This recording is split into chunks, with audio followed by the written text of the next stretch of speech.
কাশ্মীরে হামলা নিয়ে উত্তেজনার মধ্যেই গতকাল গভীর রাতে পাকিস্তানের ৬টি স্থানে ক্ষেপণাস্ত্র হামলা চালিয়েছে ভারত।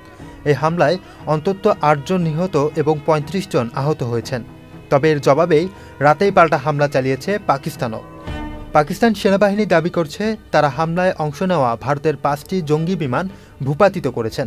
কাশ্মীরে ভারতীয় সেনাবাহিনীর একটি ব্রিগেডিয়ার সদর দপ্তর ও তল্লাশি চৌকি উড়িয়ে দেওয়ার দাবি করছে পাকিস্তান সেনাবাহিনী। বান্ডেল থাকলে প্রতি সেনমানিতে টাকা বাঁচবে। বিকাশ সেনমানি বান্ডেল কিনে জিতুন প্রতি লেনদেনে।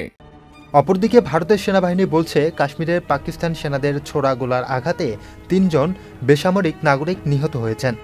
ভারতের এই হামলার জন্য কাপুরুষ বলে ভারতকে আখ্যায়িত করেছেন পাকিস্তানের প্রধানমন্ত্রী শাহবাজ শরীফ। এর কঠোর জবাব দেওয়ার ঘোষণাও দিয়েছেন তিনি। যুক্তরাষ্ট্রের প্রেসিডেন্ট ডোনাল্ড ট্রাম্প ভারতের হামলাকে লজ্জাজনক বলেছেন। শীঘ্রই এর সংকটের সমাধান হবে বলেও আশা প্রকাশ করেছেন তিনি।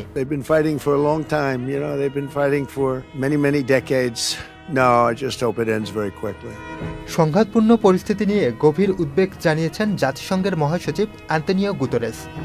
ভারত ও পাকিস্তানের মধ্যে যুদ্ধ বিশ্ব নিতে পারবে না বলেও সতর্ক করেছেন তিনি। উভয় পক্ষকে সর্বোচ্চ সংযম প্রদর্শনের আহ্বান জানিয়েছেন জাতিসংঘের মহাসচিব Antonio Guterres. Muin Chowdhury, channel I.